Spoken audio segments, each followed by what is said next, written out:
Will the magic-less Smash be able to overcome a world where magic is everything? Welcome back to our channel, where we give you fun recaps about the best and the most underrated anime out there. Before getting into the action-packed recap, don't forget to hit the subscribe button to get timely updates on all the latest anime.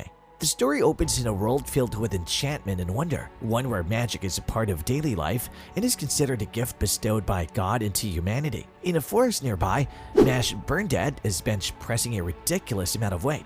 In a house nearby, Regro Burndad, the father of Mash Burndad, is seen pouring tea using magic. Mash arrives in the house and rips the door off its hinges on accident. We find out that Mash has no magic, and Regro is training him. Regro goes out of the house and advises Mash to not venture into the city, which Mash ignores when he sees a flyer for a limited edition cream puff. He quickly jogs towards the city. Mash is recognized as someone without a mark in magic in the city and is reported to the Magic Police HQ. Brad Coleman receives a phone call claiming that someone without a mark is in the city. Brad walks onto the scene when he sees Terry the policeman berating Mash. He tells Terry to stand down. Before he can say anything to Mash, Regro Burndad swipes his son and runs off to his home. Brad sends a magic bird to follow Mash and his father. When they get home, Burndad berates Mash and punishes him by telling him to do this morning's workout again. He sees a magic bird outside the house. In the next moment, the house is broken into by Brad and his subordinates. Meanwhile, Mash heads home after completing the workout again. Inside the house, Regro is being interrogated by Brad. He explains that ridding the world of non-magic users is necessary for the balance of the world. So he wants to know the location of his son. Regro refuses to answer, but Brad throws him around the house using magic. Regro thinks about how both he and Mash were rejected by society, and that while they may not be related by blood, he's still Mash's father. Brad is about to end Regro, but Mash, hearing the interaction, punches his way into the house, causing one of Brad's subordinates to get hit by the door and become unconscious. Terry approaches Mash to intimidate him, but immediately gets his shirt torn off and slapped into the wall by Mash. He turns to Brad and declares that he will send him to hell. Brad laughs and says that he can't possibly defeat him without any magic. After Mash deflects every one of Brad's attacks and breaks his defensive spell, Brad wants to make a deal with Mash and asks him to enroll in a magic school and become a divine visionary. This way, society will accept him. The other option is to be hunted forever. Mash takes his deal and enrolls in Easton High. Mash gets ready to give the entrance test for Easton High. Brad and Mash's father are at the test in disguise to watch over Mash. We see the tests begin, with the first one being a written test. Mash starts the test and the words are moving on the sheet of paper. Mash asks the words to stop and snaps his pen in frustration, causing the words to stop moving in fear of him. He hands over the test to the examiner, who's surprised that Mash passed his test. We see Mash use his absurd strength and muscles to pass every other test of the entrance exam. In a last-ditched effort, the examiner announces the last test and erects a maze around the students and declares that they must get through the pass. Mash runs into Lemon Irvin inside the maze, who suggests they should go together. Mash agrees and goes with her. Eventually, she betrays him, but Mash escapes her trap, saves her from a monster, and finishes the maze in the last second by running straight through the walls. The examiner berates Lemon for not stopping Mash, but Mash grabs his wand and breaks it, surprising everyone.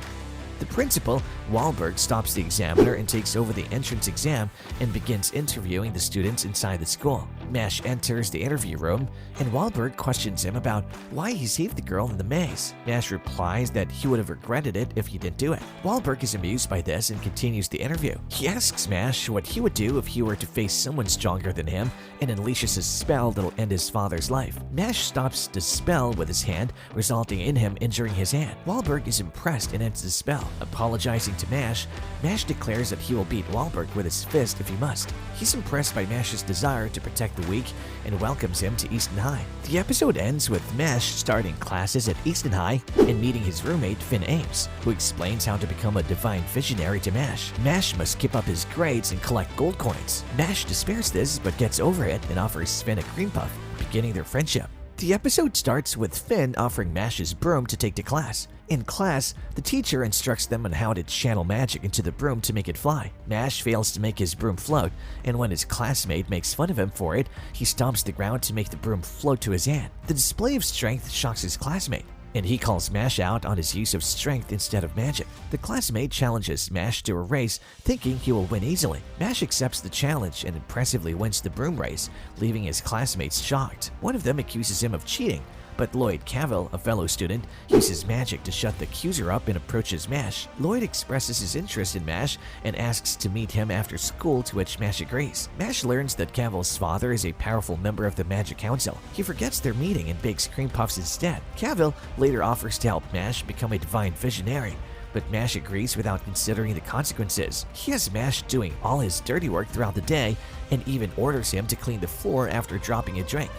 Here, we discover that Finn was the one who was burning Mash's books on Cavill's orders, but now he refuses to do anything for Cavill as Mash is his friend. Cavill tries to punish Finn for disobeying his orders, but Mash immediately steps in to bounce Cavill's head off the ground and knock him unconscious. Everyone is shocked at this. Finn tells Mash he will be expelled for this, and Vice Principal Foreman arrives on the scene, claiming that he has seen everything and will get Mash expelled. Mash kicks the Vice Principal and threatens to bury him alive. Later, we see Mash in Principal Wahlberg's office, where he informs Mash that the Magic Bureau wants him expelled.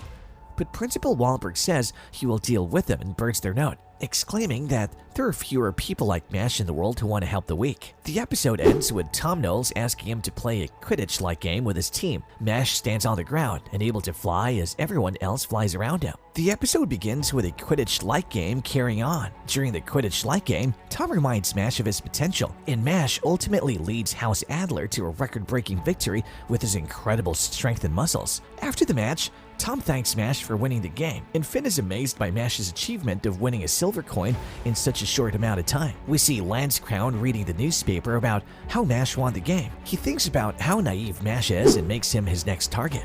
Lance approaches Mash the next day when he's with his friends and asks him to play a more fun game with him. Tom notices that Lance has 2 lines on his face, indicating that he's more powerful than they can imagine. Lance takes out a bottle, telling Mash that it's an ancient magic artifact. And immediately, all of Mash's friends find themselves trapped inside the bottle and shrunken. Lance tells Mash to duel with him if he wants to free his friends. They go to a nearby forest where Lance asks Mash to bet on a silver coin as he will do the same. They decide to duel until one of them cannot fight anymore, and Lance clears the forest with his powerful gravity magic. The fight begins, and while Lance has the upper hand due to his superior magic, Mash eventually catches up to him with his speed and makes him drop his necklace. Mash opens the necklace to see a picture of Lance's younger sister. Lance asks Mash what is precious to him, and Mash replies that freedom, cream puffs, and love are important to him. Lance thinks his answers are all wrong and that only his sister matters the most. Lance reveals that his sister has a magic erasing disease, and he'll do anything to save her, even become a monster. He then drops the bottle containing Mash's friends off a cliff and accelerates it with his gravity magic. But Mash uses his hamstring magic to run and retrieve the bottle before it falls, surprising Lance. Mash thinks that they should stop the duel as Lance is not a bad guy and reveals that the bottle he threw is empty. Mash quickly dashes over to Lance, snatches the real bottle from him, and frees his friends. Lance hands over his silver coins to Mash and walks away. Mash's friends are grateful to him for saving them, and the episode ends. As we wrap up this recap of Mashal, we must say goodbye to our lovable protagonist, Mash Burndead, for now. Keep chasing your dreams just like Mash. We can't wait to see what kind of mischief Mash and his friends get into next. We look forward to seeing you in the next video. Until then, stay tuned.